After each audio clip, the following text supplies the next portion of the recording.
तो चलिए आज बाहर है फिर भी आइए इस मूवी के पीछे का रियल स्टोरी जान लेते हैं। तो इधर पहले ही आता है जितेंद्रस एक्सपोजर, जहाँ पर जितेंद्र एक रिपोर्टर होता है एंड वो उसके एडिटर के अप्रूवल को छोड़कर एक स्टोरी एक्सपोज कर देता है, जो कि एक करप्ट प्रैक्टिसेस की स्टोरी होता है एक पावरफुल फैमिली के and including the owners of a coal mine.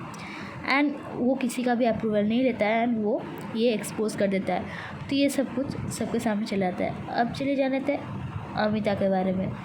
अब अमिता थे मैनेजिंग डायरेक्टर न्यूज़पेपर के। तो वो तो उसके अप्रूवल से छोड़कर ये जो पेपर है वो इसको एक्सपोज कर दिया गया। इसको सुनकर वो बहुत ही गुस्से में आ गए थे एंड इसको आउट कर दिया था अपनी कंपनी से। एंड इसके बाद में जब उसको उसके रियलाइज़ हुआ उसके सच्चाई, तो तब उन्होंने उसको फिर से रिहायर किया एंड प्रमोट भी किया as a news editor. And चलिए अब जान लेते हैं उसके लव ट्रायंगल के बारे में।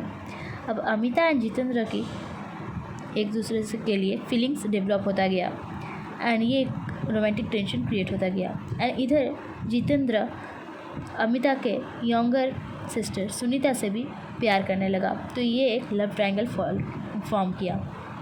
अब प्रेशर फ्रॉम द बोर्ड बढ़कर जान लेते हैं। अब जब वो लोग मतलब जिसके बारे में करप्ट प्रैक्टिसेस एक्सपोज किया गया था वो प्रेशर देने लगे न्यूज़पेपर के डायरेक्टर लोगों को एंड जितेंद्र को भी कि ये सिचुएशन को कॉम्प्लेक्स नहीं करने के लिए। अब चलिए जान लेते हैं सुनीता के फीलिंग्स के बारे में। तो सुनीता के फीलिंग्स जितेंद्र के लिए बढ़ती गई एंड उसको फिर पता चल गया कि अमिता की भी उसके लिए बहुत ही ज़्यादा फीलिंग्स है। तो इसीलिए ये एक डिफ़िकल्ट सिचुएशन हो जाता है। अब चलिए जान लेते हैं मैरिज प्रपोज़ल के बारे में। तो सुनीता से एक मैरिज प्रपोज़ल तो आई एंड इसके बाद बहुत सारा ड्रामा हुआ एंड बाद में एक सॉल्यूशन भी हुआ था इस लव ट्रायंगल का। तो इसी के ऊपर ये पूरा मूवी बनाया गया हुआ है।